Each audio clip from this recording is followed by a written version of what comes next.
Vamos a compartir esta palabra hermosa para la gloria de Dios. Apocalipsis 2:12.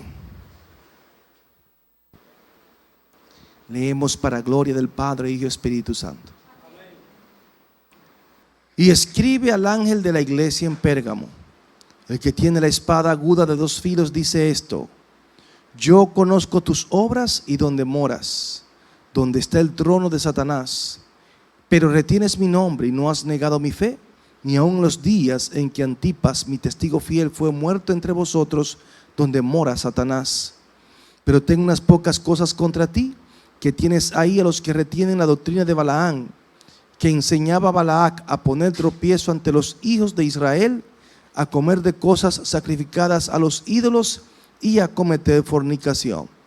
Y también tienes a los que retienen la doctrina de los nicolaitas, la que yo aborrezco. Por tanto, arrepiéntete, pues si no, vendré a ti pronto y pelearé contra ellos con la espada de mi boca. El que tiene oído, oiga lo que el Espíritu dice a las iglesias. El que venciere, daré a comer del maná escondido, y le daré una piedrecita blanca, y en la piedrecita escrito un nombre nuevo, el cual ninguno conoce sino aquel que los recibe.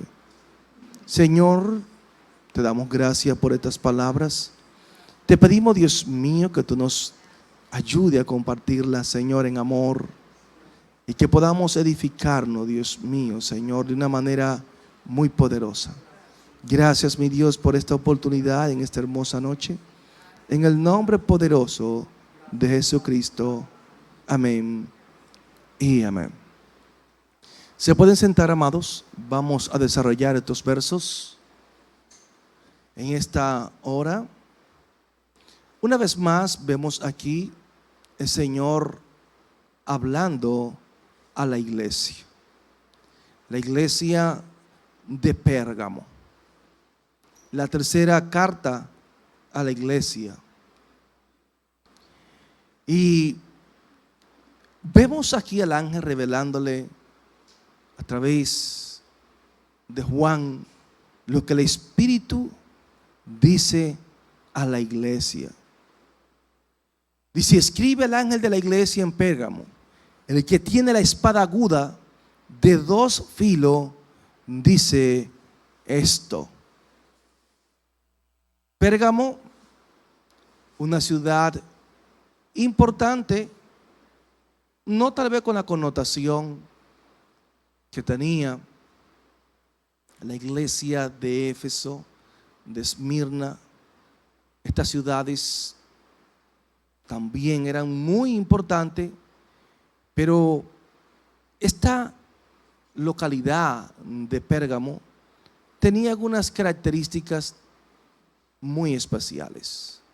El Señor habla a esta iglesia, una iglesia que estaba en una ciudad donde había mucha idolatría, a unos 100 kilómetros al norte de Esmirna, o sea que estaba un poco distante, como quien dice de aquí a La Vega, por allá, esa distancia, o sea que es bastante lejos.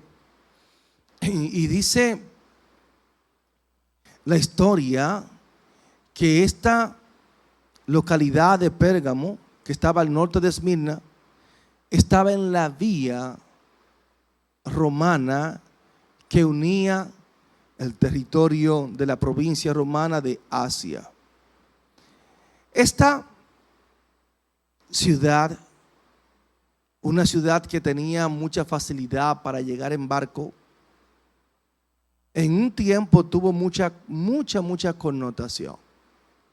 Esta ciudad, aunque menos importante que Éfeso y Esmirna, era una ciudad, o una de las únicas, que por el camino al interior usted podía ir a Asia Menor, y también tenía acceso a la costa occidental. Por eso muchas personas llegaban allí y se convirtió en un centro comercial. Eso es la ciudad de Pérgamo. Tenía mucha ganadería, tenía agricultura, Allí había una industria muy importante de tejido de lana y también ellos se habían hecho famosos con muchas cosas que fabricaban. O sea que Pérgamo, de una manera u otra, fue una ciudad con un grado de importancia, aunque tenemos aquí un dato muy interesante, que esta ciudad alcanzó la cima, su tope máximo, en los tiempos de los reyes de la dinastía de Atalita, durante el siglo III, siglo II antes de Cristo. Ahí fue que tuvo su realza, su repunte. Y esta ciudad se sostuvo con la colaboración de los reyes Átalos y Roma. Este último rey, Atalo III, dice la historia que él murió sin descendencia. Entonces el legado, como no tenía descendiente, lo traspasó directamente a Roma. A Roma. Esto sucedió en el año 133 antes de Cristo. Entonces, este reino era conocido dentro del Imperio Romano como la provincia de Asia en esos tiempos. Pérgamo fue la capital política de la provincia romana. Eso fue Pérgamo, o sea que tuvo un grado de importancia muy elevado. Pero a través del tiempo, pasaron los años, se fue cediendo el terreno a lo que es la ciudad de Éfeso. Allí los gobernadores romanos podían llegar cómodamente por mar, tenían esa facilidad sin tener que andar con mucha dificultad, caminando kilómetros y kilómetros, terrenalmente hablando, por tierra. Entonces, durante el siglo II antes de Cristo, esta ciudad se extendió los terrenos y fue edificándose y a la vez quedando ya como una ciudad antigua a través de los tiempos. Allí se hicieron ciertas excavaciones después de muchos años y se descubrieron muchas cosas, de lo que posiblemente vemos a Juan que Dios le revela que allí estaba el trono de Satanás. Y usted dirá, wow, pero ¿y por qué el trono de Satanás en un lugar, en una ciudad? Las excavaciones que han hecho en el 1868, un alemán llamado Karl Humann, este caballero hizo ciertos descubrimientos arqueológicos y uno de los mayores logros fue que allí descubrieron un altar, oiga, un altar dedicado a Zeus, dios de la mitología griega, Zeus.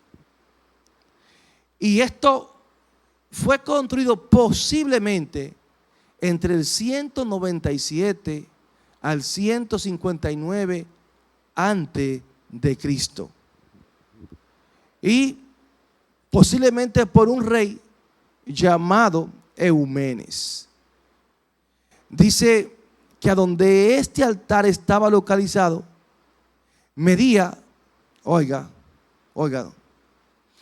39 metros por 35. Yo me puse a meditar en esta altura y yo, Dios mío, pero 39 metros. ¿Y usted sabe cuántos son 39 metros, amado? Estamos hablando de 100 y pico de pie de altura. Y yo digo, pero ¿y cómo lo hacían estas personas? Porque ahora se entiende, con los avances que hay de la ciencia, usted levanta una edificación de unos cuantos metros. Ya ustedes pueden ver que aquí, posiblemente no llegamos a 2,5 metros. Oh, sí, sí, tenemos 2,5 metros aquí. Aquí tenemos posiblemente una altura de unos 2,70 o 2,80, casi 3 metros, para que tenga usted una idea. Entonces usted coge esos 39 metros y lo pone, y usted dice, ¿pero y cómo estas personas hacían cosas como esta?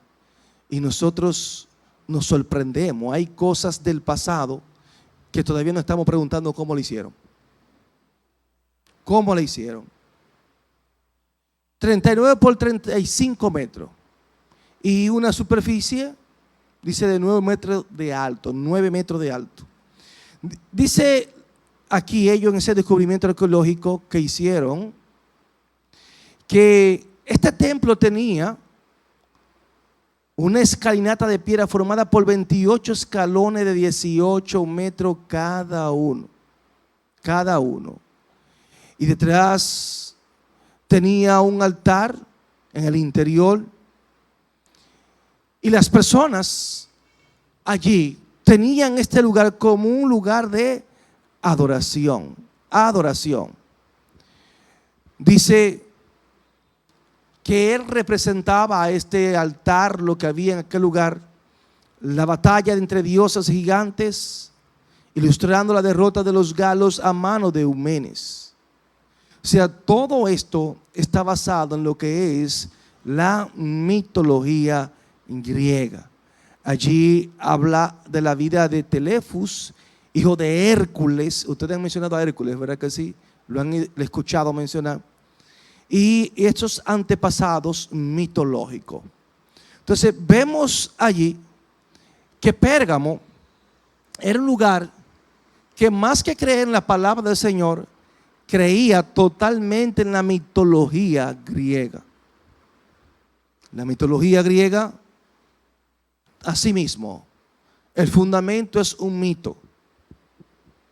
Encontrar la evidencia de la misma todavía no se ha encontrado.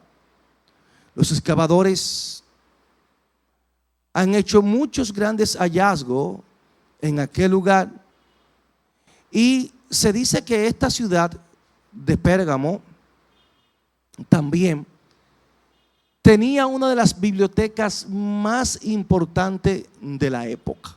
Muy interesante, muy interesante. Y se dice que tenía unos 200,000 volúmenes. La segunda más importante del mundo antiguo en cuanto a biblioteca. O sea, que eran personas que les gustaba el conocimiento, amaban el conocimiento. En los días de Juan, esta biblioteca, ya en los días de Juan, estamos hablando ahora, había sido expoliada. ¿Por quién? ¿Y a dónde la llevaron? A Alejandría. Esto lo hizo Marco Antonio por un compromiso con Cleopatra. Cogió los libros, prácticamente la mayoría de ellos, y se lo llevaron para Alejandría. Nadie podía cuestionar ese acto, prácticamente quitándole importancia a la biblioteca de esta ciudad. Entonces se dice que había un teatro, encontraron en estos estudios arqueológicos, investigaciones, que Pérgamo tenía un teatro, una edificación con capacidad para 15,000 personas. Tiempos antiguos, pero una capacidad para 15,000 personas. Y investigando en las excavaciones aparecieron 4 teatros más, pero este era el más grande. 15,000 espectadores, imagínese usted lo grande que era. En cuanto a medicina, estamos hablando de Pérgamo, medicina. Las excavaciones también allí descubrieron algo muy importante, que allí había un centro de medicina dedicado al dios Esculapio. O sea, todo estaba dedicado a deidades. Esculapio, un dios. Y dice que Pérgamo era tan famosa en la antigüedad que emperadores, óigame, emperadores como Adriano, Marcos Aurelio y Caracalla visitaron el centro para consultas personales. O sea, eran personas con mucho conocimiento. Pero siempre le digo que la cúspide, los niveles más elevados de Pérgamo fueron en el siglo II. Amén. En el siglo II. En la época de Juan, ya la ciudad había perdido ese grado de importancia. Ya Éfeso, Esmirna estaba por encima de ella. Allí, en aquel hospital que encontraron en las excavaciones, había un dormitorio destinado a los pacientes que necesitaban asistencia sanitaria en el complejo médico de entonces. Dice que Pérgamo fue la primera ciudad en la provincia de Asia que apoyó abiertamente, este es uno de los datos más importantes, el culto al emperador. Este es un dato muy importante, para que ahora podamos entender el por qué el Señor le dice a Juan que allí en aquel lugar está el trono de Satanás. El culto al emperador, amado. En el año 29 antes de Cristo, se levantó en esta ciudad un altar al divino Augusto y a la diosa Roma. Un altar al divino Augusto y a la diosa Roma. Augusto, emperadores. Roma, la diosa Roma. Esa dinastía, ese poderío. Roma se consideraba, por el nombre Roma, ¿verdad?, una diosa. Y esto se fue tan lejos que al emperador se le estaba adorando como si fuera Dios.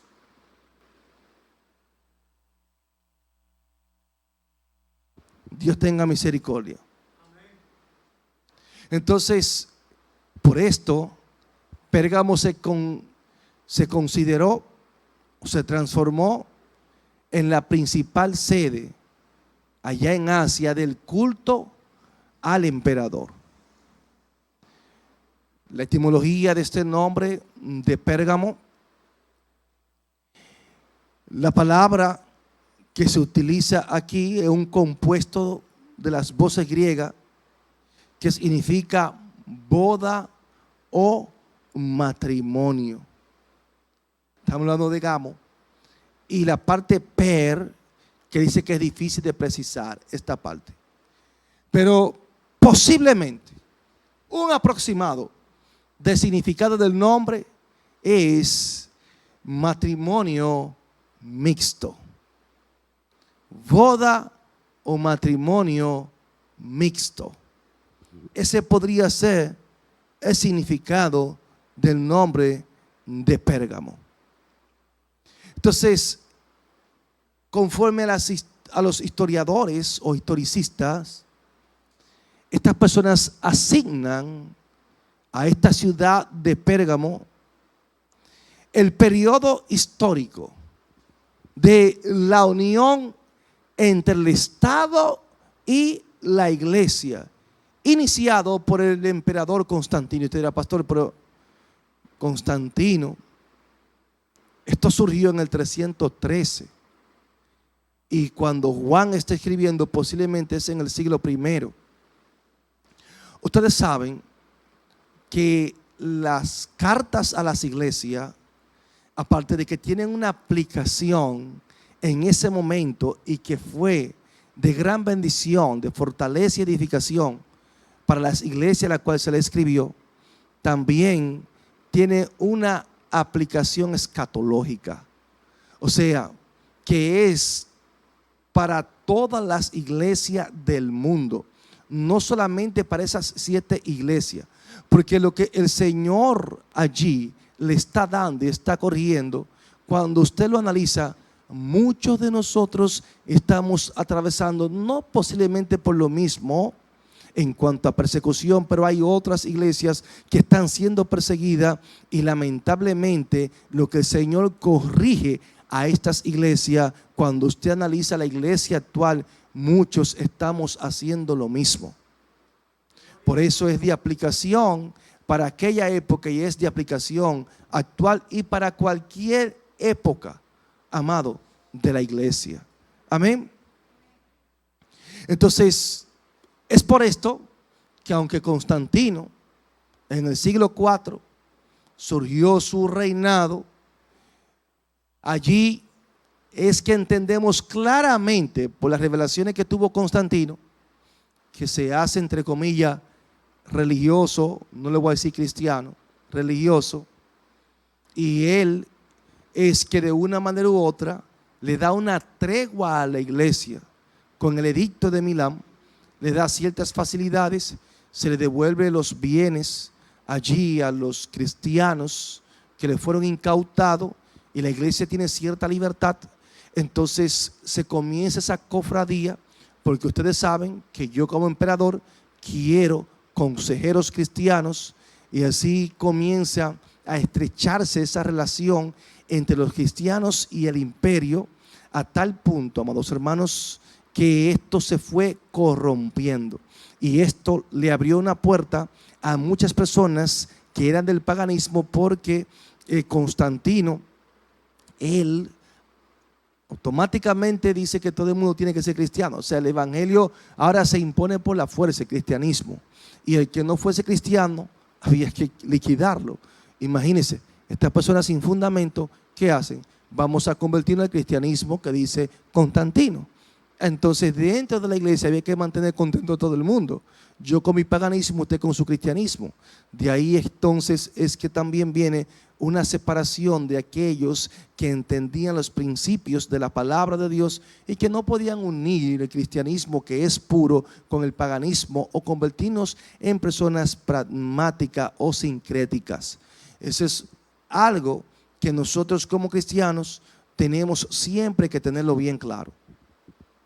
Entonces vemos aquí esta iglesia que muchos entienden que por esta situación y por lo que se hacía en aquel lugar y esa connotación que tenía en cuanto a lo que es la idolatría, el culto a Zeus y a diferentes deidades de la mitología, por eso se hablaba del trono de Satanás.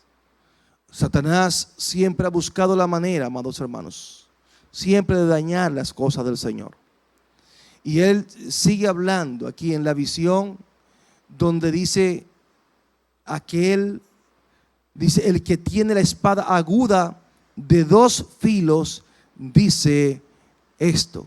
Vemos aquí una espada aguda, y no se trataba de una espada corta. Ustedes saben que habían 2 espadas, una espada un poquito corta, pero esta es una espada aguda y una espada larga, y una espada que tiene 2 filos, corta a la derecha, corta a la izquierda. Donde quiera que tú tires con la espada, es una espada más que para defenderte, es para atacar, y es de un gran alcance.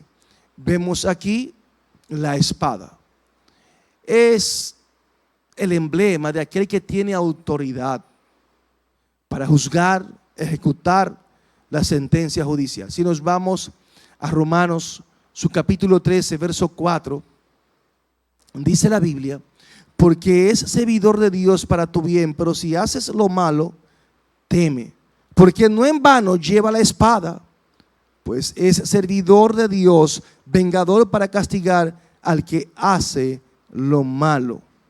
Vemos aquí esa espada de 2 filos. ¿Qué es importante nosotros entender aquí, amados hermanos?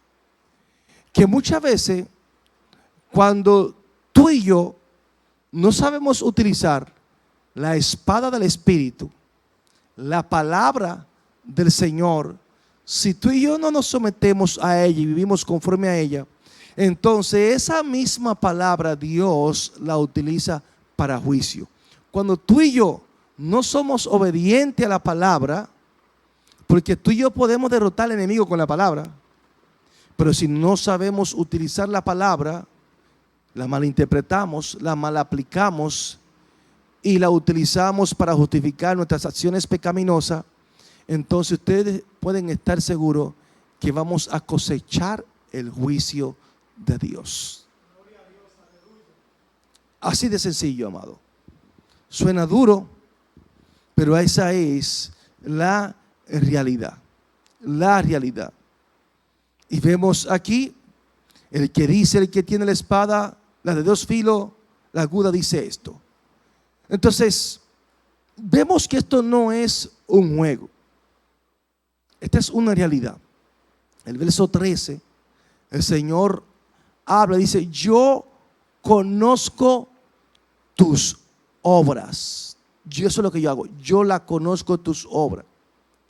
En los textos más antiguos, esta parte aquí de yo conozco tus obras, a la iglesia de Pérgamo, dicen los estudiosos, aquellos que han analizado los textos antiguos, que esta porción, este texto fue interpolado. Posiblemente un copista tomó de la carta de Éfeso y lo injertó aquí, pero que originalmente no lo dice así. Ahora bien, porque no lo diga, no significa que Dios no conozca las obras de la iglesia de Pérgamo, de la iglesia de Arca de Salvación y de la iglesia de todo el mundo. Porque el único que tiene la capacidad, el que tiene el atributo de conocer todas las cosas, porque es omnisciente, es Dios. Es Dios.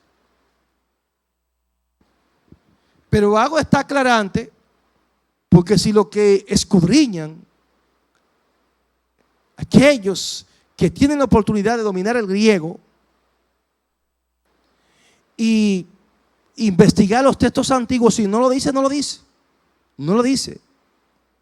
Pero aquí vemos algo muy importante, que dice, y donde moras, hablando de la iglesia, donde está el trono de Satanás, donde moras, donde está el trono de Satanás. O sea, donde estaba establecida la iglesia. Porque nosotros en esta tierra, amado, tenemos morada, pero es temporal, la morada de la iglesia. Pero aquí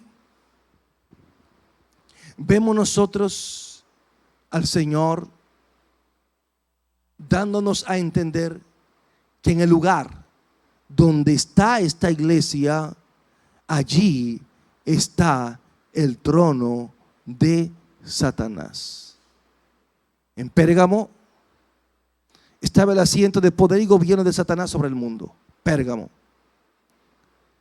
Ustedes saben que el enemigo siempre ha buscado la manera de tomar el dominio y el control de la tierra completa. Y cuando nosotros nos vamos a la Biblia, vemos a Satanás haciendo oferta a Jesús. En Mateo su capítulo 4 versículo 8 dice la Biblia que otra vez le llevó el diablo a un monte muy alto y le mostró todos los reinos del mundo y la gloria de ellos, y le dijo, todo esto te daré si postrado me adorares. Todo esto te lo daré. O sea, vemos a Satanás allí haciendo una oferta sobre lo que él no ha creado, porque Satanás no ha creado nada, pero siempre ha sido ambicioso. Ambicioso. Quiso igualarse a Dios. Arrastró una tercera parte de los ángeles. Puso su reinado en las estrellas del norte. Quiso volver, no se le dio tregua. Pero vemos aquí a Satanás anhelando estar en la posición de Dios, anhelando igualarse a Dios. y anhelando que los ángeles le sirvan a él. Dios crea el mundo, le entrega el mundo. ¿A quién se le entregó? A Adán, para enseñorear sobre él. Y ustedes saben el resto de la historia. En Lucas 4:6 dice, y le dijo el diablo: a ti te daré toda esta potestad y la gloria de ellos, porque a mí me ha sido entregada y a quien quiera la doy. A mí me ha sido entregada y a quien quiera la doy. Wow. ¿Y fue verdad que Dios se la entregó a él? No. Es como lo que Satanás hizo fue lo siguiente. Es como que a alguien le dan una herencia y tiene una herencia, se la dieron, y usted es un abogado malicioso, de esos abogados que aparecen. Dice: mira, para cerrar el negocio, firma ahí. Y usted no sabe leer y lo engaña. Y usted viene y firma. Después, cuando usted viene a ver, lo saca de donde usted está diciendo: no, pero esto es mío. No, eso no es suyo. Porque usted le pasó todo lo suyo al abogado. Él dice que eso es de él. Míralo aquí, la firma suya y la cédula y todo. ¿Qué pasó? Me engañaron. ¿Qué pasó? Me despojaron. O sea, todo lo que yo tenía se lo entregué a un engañador. Satanás engañó a Adán y a Eva, y todo lo que Dios había puesto bajo la autoridad de ellos le fue conferido a Satanás. Por eso él dice que a él le ha sido entregado, y a quien él quiera, él se lo da. En 2 Corintios 4:4, ahí vemos cómo Satanás opera en la mente de las personas, en los cuales Dios de este siglo cegó el entendimiento de los incrédulos, para que no le resplandezca la luz del evangelio de la gloria de Cristo, el cual es la imagen de Dios. Ese es el trabajo de Satanás, siempre buscando, amado, de que tú y yo lamentablemente nos salgamos del propósito del Señor, y siempre opuesto al plan de Dios, siempre en rebeldía contra Él. Y usted y yo muchas veces nos dejamos engañar con tanta facilidad. Como dice la Biblia en Isaías 14:13: tú que decías en tu corazón: subiré al cielo en lo alto, junto a las estrellas de Dios levantaré mi trono, y en el monte de testimonio me sentaré a los lados del norte. Sobre las alturas de las nubes subiré y seré semejante ¿a quién? Al Altísimo. Nada de esto, amado, nada de esto le dio resultado. Ezequiel 28:16 al 18 habla de cómo él cayó. Cómo cayó. Y Ezequiel 28, versículo 16 al 18. Entonces vemos aquí, amado, al enemigo donde hay una sede que él ha hecho, un lugar. Lo hizo allí, sacó a Adán y a Eva del Edén. Y ese es el propósito de Satanás siempre: gobernar sobre la tierra. El hombre es un instrumento muy fácil de Satanás engañarlo y utilizar. Usted y yo, si no tuviésemos la mente de Cristo, amado, el diablo nos usa con mucha facilidad. Pero vemos a él de manera muy enfática que dice: a ti te daré toda esta potestad y la gloria de ellos, porque a mí me ha sido entregada y a quien quiera yo la doy. Pero qué bueno, amado, que eso que Satanás dice, que a quien él quiera la doy, le fue quitado. Jesús lo venció. Por eso Satanás no tiene nada. No tiene nada. Colosenses su capítulo 2 verso 15 dice: y despojando a los principados y a las potestades, los exhibió públicamente, triunfando sobre ellos en la cruz. Triunfando sobre ellos.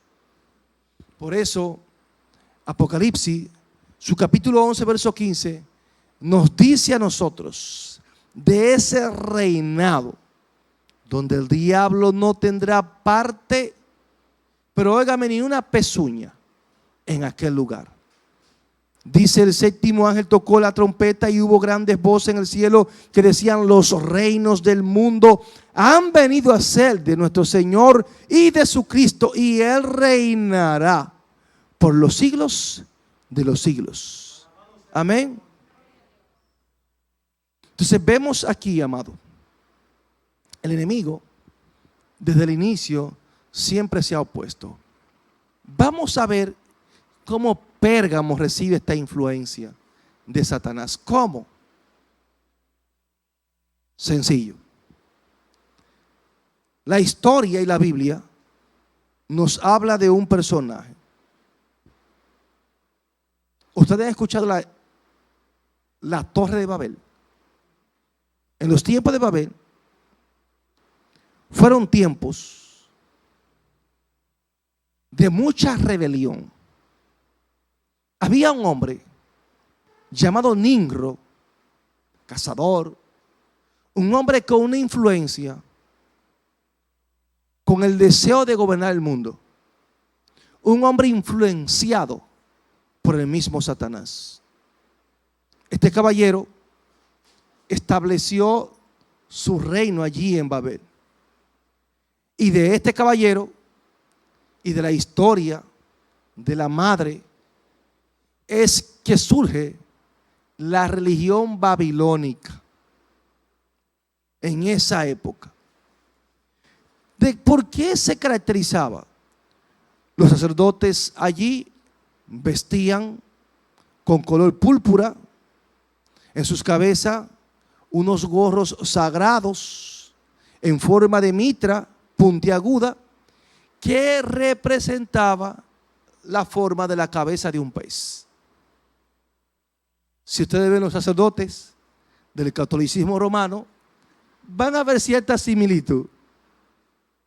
Es para que usted entienda, pero mucha similitud. Los colores púrpura y esto en forma de un pez en la cabeza. Eso es parte del catolicismo romano.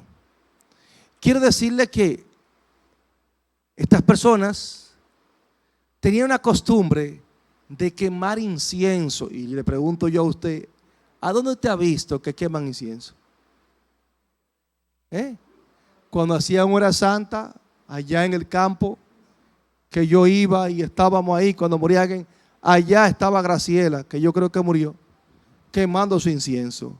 Pero lo hacen dentro del catolicismo. Pero esto no es cristianismo, esto no está en la Biblia, esta práctica. Esta práctica viene de la religión babilónica, amados hermanos, el quemar incienso. Eso es parte de esa ceremonia religiosa. Entonces, este sistema, debido al declive del imperio babilónico, se trasladó hacia el reino de Lidia y se estableció en la capital de Pérgamo. Así de sencillo. Entonces, el último rey de Lidia, Atalo III, que murió sin descendencia, le da el legado a Roma y allí se trasladó el título, ¿sabe cómo? De Pontífice Maximus. Pontífice Maximus, que es el principal puente entre los hombres y los dioses.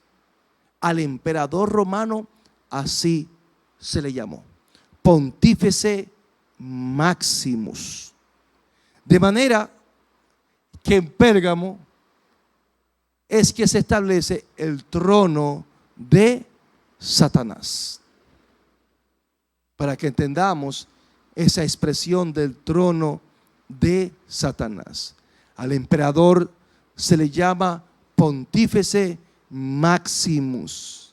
Pontífice Maximus, que es el puente principal entre los hombres y los dioses. O sea, ese era el emperador romano. Dios nos ayude. Algunos simbólicamente también decían que estaba representado por el gran altar a Júpiter que coronaba la cumbre de la colina de Pérgamo. O sea, que había allí un altar a Júpiter. O sea, era un lugar de extrema idolatría. De extrema idolatría. Para que usted entienda el por qué se le llama a ese lugar el trono de Satanás.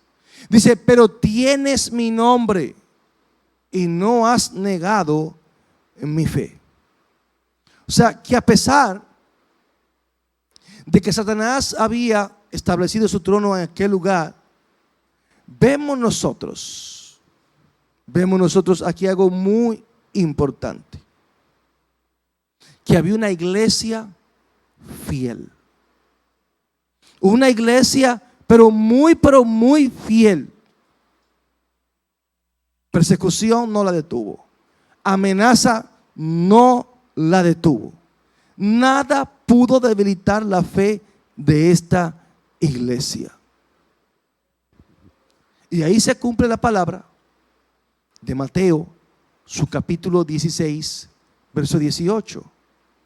Yo edificaré mi iglesia. ¿De quién es la iglesia? Dígalo duro, ¿de quién es? O sea que la iglesia no es de los pastores, ni de los ancianos. La iglesia es de Cristo. ¿Quién fue que la edificó? Cristo. Yo edificaré mi iglesia y las puertas del Hades no prevalecerán contra ella. No prevalecerán. O sea, que a pesar de todas las dificultades, situaciones adversas, esta iglesia que edificó el Señor amado, retuvo el nombre de Cristo. No negó el nombre del Señor, no importó los momentos difíciles que atravesaron. Se aferraron, se sujetaron firmemente en la fe en el Señor. Entonces, estos creyentes nos dan a nosotros un ejemplo que en medio de la adversidad la iglesia puede ser fiel. No importa que nosotros estemos rodeados, amado, óigame, rodeados de fortaleza del diablo, drogadictos, brujos, hechiceros. No importa. La iglesia de Cristo prevalece por encima de todo. ¿Y por qué, pastor? Porque fue el Señor quien edificó. Amén.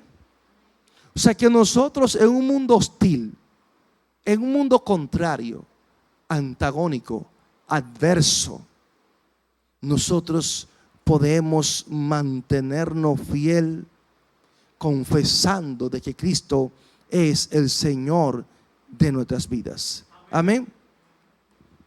Y eso es lindo cuando la iglesia puede mantener su postura. Por eso en 1 Corintios, su capítulo 12, versículo 3 dice: por tanto os hago saber que nadie que hable por el Espíritu de Dios llama anatema a Jesús, y nadie puede llamar a Jesús Señor sino por el Espíritu Santo. O sea que vemos aquí a este grupo de hermanos confesando a Jesús como su Señor. Y es lo que Filipenses, su capítulo 2, versos 9 al 11, nos habla de cómo Jesús fue glorificado. Así como se humilló hasta lo sumo, fue exaltado hasta lo sumo. Entonces el Pérgamo se identificaba el culto al emperador romano reconociéndolo como Dios, pero con D minúscula, vamos a decirlo así, como un Dios. Por tanto, aquí vemos algo muy perverso, como el diablo tiene todo su arsenal allí, todas sus fuerzas, y los cristianos, al no aceptar al emperador como Dios, se convertían en enemigo del Estado, enemigo del César, enemigo. Entonces, si tú te convertías en enemigo del César, enemigo de Roma, persecución, cárcel, y lo más seguro era la muerte. Porque usted es un enemigo del César. Y el Señor dice: ustedes no han negado mi fe. No la han negado. Se han mantenido fiel. O sea que se puede, amado. Se puede. O sea, aquí está hablando de una acción concluida. Ustedes no han negado. No que van a negar, no han negado. O sea que se mantuvieron firmes. Y es que cuando la iglesia hace lo que Hebreo, su capítulo 12, versículo 2, aplique este verso: puesto los ojos en Jesús, el autor y consumador de la fe, nadie, óigame, nada ni nadie nos puede mover del amor de Dios que es en Cristo Jesús. Cuando tu enfoque es Jesucristo. Amén. O sea que no importó que muchos fueron llevados a la muerte, amado. Muchos fueron llevados a la muerte. Por eso el Señor mismo habla y nos dice que ni aun los días en que Antipas, mi testigo fiel, fue muerto entre vosotros, donde mora Satanás. Hace alusión a Antipas. Hay pocos datos sobre este personaje. No se sabe si fue un líder de la iglesia de Pérgamo. No hay una evidencia histórica que diga que él fue un líder allí. Pero algo muy importante, amado, que este Antipas, el Señor testifica y dice: mi testigo fiel. O sea que a mí no me importa que usted no me sepa el nombre.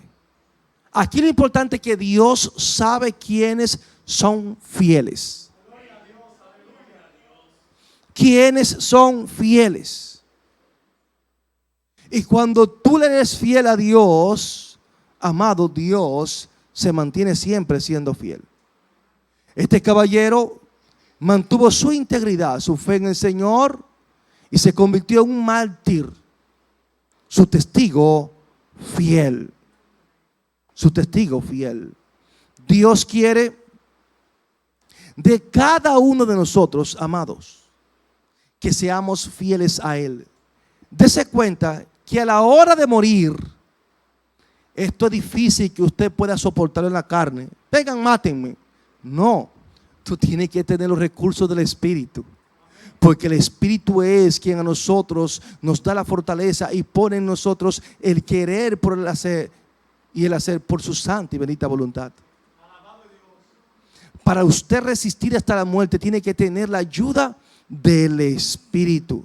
Por eso en Hechos 1:8 dice: pero recibiréis poder cuando haya venido sobre vosotros el Espíritu Santo y me seréis testigo. Y la palabra testigo aquí es la palabra mártir. Me seréis testigo en Jerusalén, en toda Judea, en Samaria y hasta lo último de la tierra. O sea que no se trata solamente de predicar el evangelio, sino de vivir a Cristo. Vivir a Cristo. Así enseña Filipenses 1:21. Vivir a Cristo. Esta es la única manera que podemos ser testigos. Pastor, entonces si yo no hablo de lengua, no puedo ser testigo.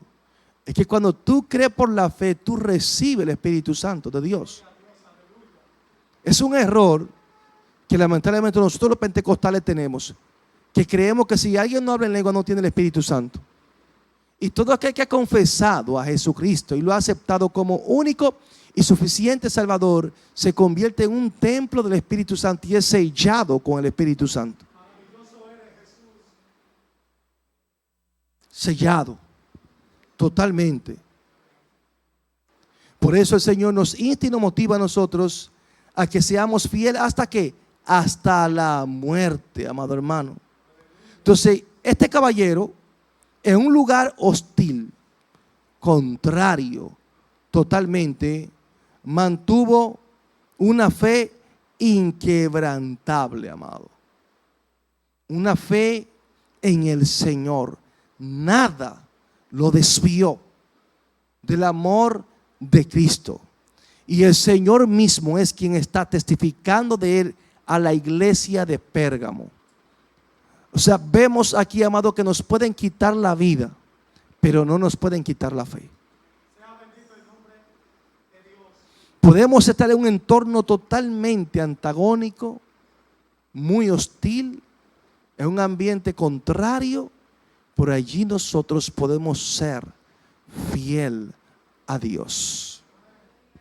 Así que en esta hermosa hora vamos a dejar estos dos versos, porque el verso que viene, los versos que vienen son versos bien contundentes acerca de la doctrina de Balaam y la doctrina de los Nicolaitas. Así que papá Dios me los bendiga a cada uno de ustedes.